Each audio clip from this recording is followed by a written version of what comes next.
खुलुमबाय बेयो बड'लेण्ड इंखं टेलिभिजन दिनै 24 आगस्ट 2025 रबिबार खालि सानसेनि बरादखौ नोंथांमोननि खाथियाव लाबोदों आं सदानन्द दैमारिया।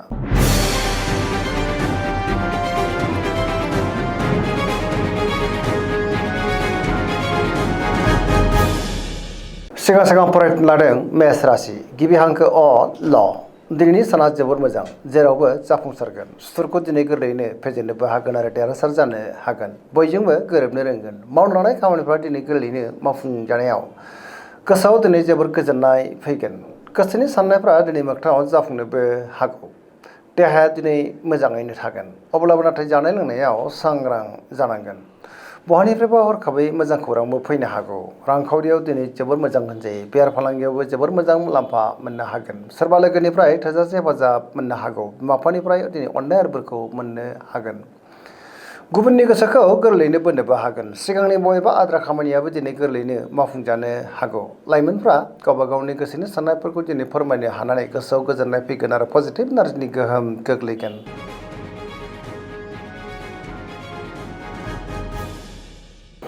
वृष राशि गिबि हांखो इ अ ब दिनैनि साना जोबोर मोजां गोदान खामानियाव दिनै आखाइ होजेननो हागोन गोथों आरो गोग्गो साननो रोंगोन गियाननि आंखाल जानाय नङा सोरजोंबा दिनै बाख्नाय जानोबो हागौ गोबां मोजां खाबुबो दिनै मोननो हागौ गोसोनि साननायफोरा मोगथाङाव जाफुंगोन गोसोनि बोलोआबो दिनै बांनो हागौ मावनो लानाय खामानिखौ गोरलैयैनो मावफुंनो हागोन समाजावबो मान मोननो हागोन रांखावरियाव मोजां होनजायो मोननो गोनांखौ दिनै मोननो हागौ आयाबो बांगोन बेफार फालांगियाव मोजां होनजायो न'खराव दिनै बिसि फिसायनि गेजेराव अनलायनाय फैगोन बिदा फंबायनिफ्राय हेफाजाबखौ मोननो हागौ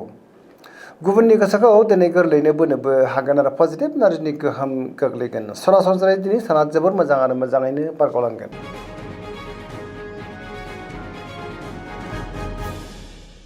मिथुन राशि गिबि हांखो क स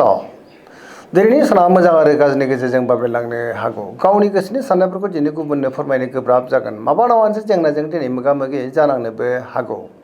देहाया दिनै बारा मोजां थानाय नङा गोबां रोखोमनि देहायारि जेंनाजों दिनै मोगा मोगि जानांनोबो हागौ गुबुननि थाखाय नाङा फाङा जेंनायाव गोग्लैनांनोबो हागौ रांखावरियाव मोजां अब्लाबो नाथाय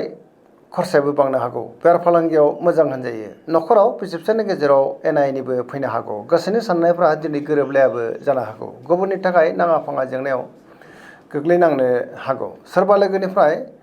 हेफाजाब लानांनोबो हागौ बहाबा हान्थियोब्ला दिनै लामा सामायाव सांग्रां जानांगोन फरायसाफ्रा दिनै फरायनायाव गोसो दुंखांगोन आरो मोजां फिथाइ मोननो हागोन लाइमोनफ्रा गावबा गावनि गोसोनि साननायखौ फोरमायलायनो हायोब्लाबो नेगेटिभ एनार्जिनि गोहोम गोग्लैनोबो हागौ।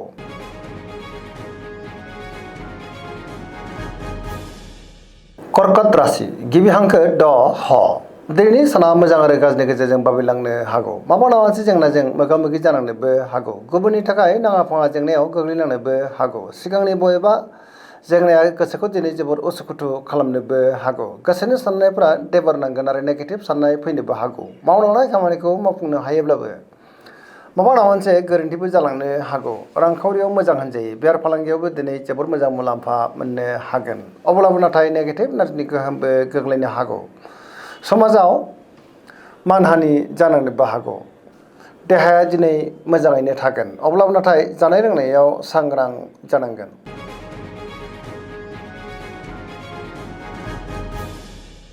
सिंह राशि गिबि हांखो म थ दिनैनि साना जोबोर मोजां गोसोखौ दिनै जोबोर गोजोननाय मोनगोन गोबां मोजां खाबुबो दिनै मोननो हागौ बहाबा दावबायनो एबा हान्थिनो खाबु मोननो हागौ आरो मोजाङैनो हान्थिनोबो हागोन पजिटिभ एनार्जिनि गोहोम गोग्लैगोन रांखावरियाव मोजां होनजायो बेफार फालांगियावबो दिनै जोबोर मोजां मुलाम्फा मोनगोन मावनो लानाय खामानिफोरखौ दिन्थि समावनो आरो गोरलैयैनो मावफुंनो हानानै गोसोआव दिनै जोबोर गोजोननाय फैगोन गोसोनि साननायफोरखौ दिनै सोरनोबा गुबुननो फोरमायनोबो हागोन समाजाव मान मोननो हागोन गुबुननि गोसोखौ दिनै गोरलैयैनो बोनोबो हागोन बहाबा हान्थियोब्ला दिनै जोबोर मोजां आरो मोजाङैनो हान्थिनोबो हागोन सरासनस्रायै दिनै साना जोबोर मोजां आरो मोजाङैनो बारग'लांगोन।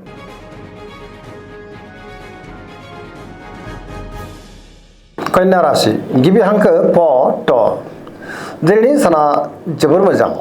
गोबां मोजां खाबु दिनै मोननो हागौ गावनि गोसोनि साननायफोरखौ फोरमायनो हानानै लाइमोनफ्रा जोबोद गोजोननाय मोनगोन गोथों आरो गोग्गो साननो रोंगोन गियाननि आंखाल जानाय नङा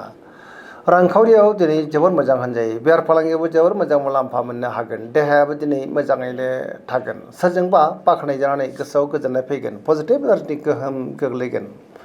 सरासनस्रायै दिनै साना जोबोर मोजां आरो मोजाङैनो बारग'लांगोन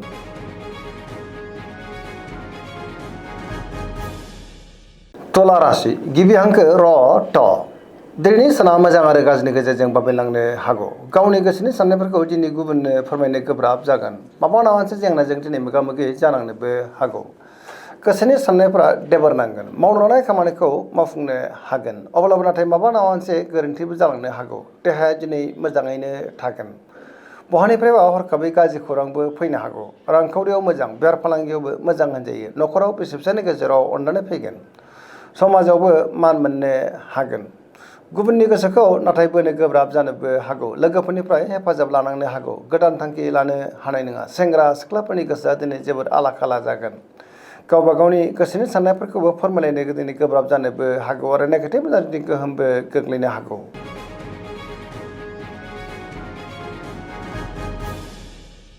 वृश्चिक राशि गिबि हांखो न स दिनैनि साना जोबोर मोजां समाजाव दिनै लोगो लेवा बांगोन गोबां मुंदांखा सुबुंजों बहाबा लोगो मोनलायनोबो हागौ पजिटिभ एनार्जिनि गोहोम गोग्लैगोन गावनि गोसोनि साननायफोरखौ फोरमायलायनोबो हागोन समाजाव मान मोननो हागोन सोरबा गोजाम लोगोजों दिनै बहाबा हरखाबै लोगो मोनलायनानै गोसोआव दिनै जोबोर गोजोननाय फैनोबो हागौ गोथों आरो गोग्गो साननो रोंगोन मावनो लानाय खामानिखौ थि समावनो आरो गोरलैयैनो मावफुंनोबो हागोन गुबुननिफ्राय हेफाजाबखौ मोननो हागोन गोसोनि साननायफोरा दिनै मोगथाङाव जाफुंनोबो हागौ गोसोनि बोलोआ बांगोन न'खराव बिसि फिसायनि गेजेराव अननानै फैगोन रांखावरियाव मोजां होनजायो बेफार फालांगियावबो दिनै जोबोर मोजां मुलाम्फा मोननो हागोन देहाया दिनै मोजाङैनो थागोन सोरबा लोगोजों बाख्नायजानोबो हागौ फरायसाफ्रा दिनै फरायनायाव गोसो दुंखांगोन आरो मोजां फिथाइ मोननोबो हागोन लाइमोनफ्रा जोबोर खुसि जागोन आरो गावबा गावनि गोसोनि साननायफोरखौ फोरमायलायनोबो हागोन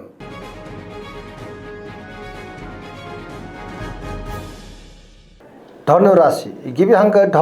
फ भ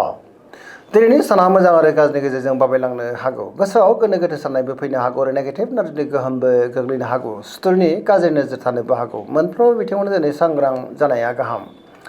मावनो लानाय खामानिखौ मावफुंनो थांनायाव माबा मोनसे गोरोन्थिबो जालांनो हागौ रांखावरियाव बारा मोजां नङा नाङा फाङा खरसाया दिनै बांनोबो हागौ बेफार फालांगियावबो बारा मोजां नङा होनजायो सोरजोंबा थगायजानोबो हागौ सांग्रां जानाया गाहाम देहाया दिनै मोजाङै थागोन अब्लाबो नाथाय जानाय लोंनायाव सांग्रां जानांगोन बिदा फंबायनिफ्राय हेफाजाबखौ मोननो हागोन लाइमोनफोरनि गोसोआ दिनै जोबोर उसुखुथु जागोन आरो गावबा गावनि गोसोनि साननायफोरखौ फोरमायलायनोबो दिनै गोब्राब जानोबो हागौ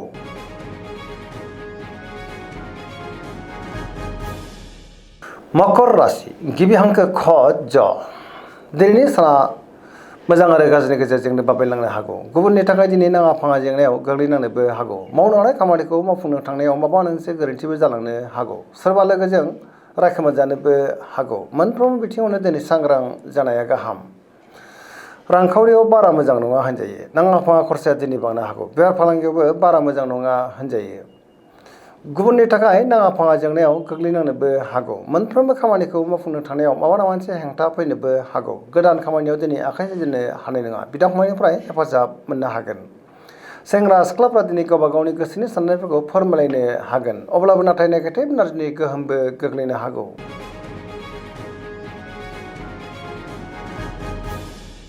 कुम्भ राशि गिबि हांखो ग स दिनैनि साना जोबोर मोजां गोबां मोजां खाबु दिनै मोननो हागौ मावनो लानाय खामानिखौ थि समावनो आरो गोरलैयैनो मावफुंनो हानानै गोसोआव दिनै जोबोर गोजोननाय फैगोन बिदा फंबायनिफ्राय हेफाजाबखौ मोननो हागोन सोरबा लोगोजों दिनै बाख्नायजानोबो हागौ देहाया मोजाङैनो थागोन अब्लाबो नाथाय जानाय लोंनायाव सांग्रां जानांगोन बिदा फंबायनिफ्राय हेफाजाबखौ मोननायाव गोसोआ दिनै जोबोर गोजोनगोन बिमा बिफानि अननायफोरखौबो मोननो हागौ गुबुननिफ्रायबो हेफाजाबखौ मोननो हागोन आरो पजिटिभ एनार्जिनि गोहोम गोग्लैगोन लाइमोनफ्रा गावबा गावनि गोसोनि साननायफोरखौ दिनै फोरमायलायनो हागोन सरासनस्रायै दिनै साना जोबोर मोजां आरो मोजाङैनो बारग'लांगोन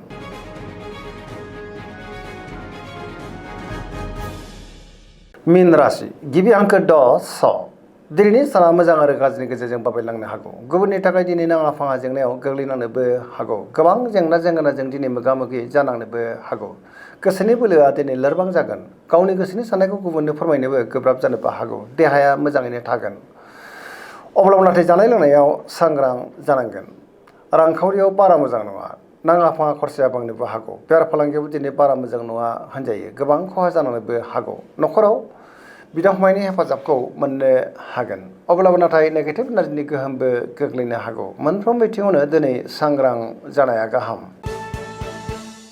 दिनैनि राशि फरायनाय एसेनोसै। जोबनायाव बेखौनो खावलायो जाहाथे नोंथांमोना सानफ्रामबो जोंनि बे बड'लेण्ड इंखं टेलिभिजनखौ नायबाय थायो आरो साबस्क्राइब खालामो, लोगोसे लाइक खालामो आरो शेयार खालामो। एसेनोसै, गोजोन्थों।